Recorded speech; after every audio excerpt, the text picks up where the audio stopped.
കോഴിക്കോടും ഖത്തറിനായി ഐക്യദാർഢ്യ സംഗമം. കോഴിക്കോട് പ്രവാസി അസോസിയേഷൻ ഖത്തറാണ് ഐക്യദാർഢ്യ കുടുംബ സംഗമം നടത്തിയത്. നിരവധി പേരാണ് പരിപാടിയിൽ പങ്കെടുത്തത്.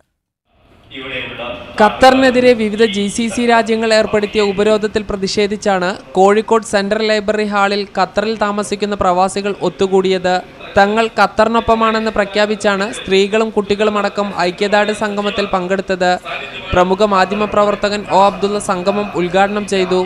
പ്രതിസന്ധികൾ ഏറെയുണ്ടെങ്കിലും ഖത്തറിലെ പൗരന്മാർക്കും പ്രവാസികൾക്കും ആവശ്യമായ എല്ലാ സൗകര്യങ്ങളും ഖത്തർ സർക്കാർ ചെയ്യുന്നുണ്ടെന്ന് പ്രവാസികൾ പറയുന്നു. പാലുകൾ തുർക്കിയിൽ നിന്ന് കൊണ്ടുവന്ന് അത് പരിഹരിച്ചു. എല്ലാം അവിടെയുള്ള ജനങ്ങൾക്കെല്ലാം അവിടുത്തെ ഭരണകർത്താവ് എന്താ പെട്ടെന്നെല്ലാം അറേഞ്ച് ചെയ്തിട്ടുണ്ട്. മലയാളികൾ ഏറെ സുരക്ഷിതമായാണ് ഖത്തറിൽ താമസിക്കുന്നതെന്നും ഖത്തർ പ്രവാസികൾ പറയുന്നു. ഖത്തറിന് ഐക്യദാർഢ്യമെന്നെഴുതിയ ടീഷർട്ട് ധരിച്ചാണ് പ്രവാസികൾ പരിപാടിയിൽ പങ്കെടുത്തത്. മീഡിയ 1 കോഴിക്കോട്.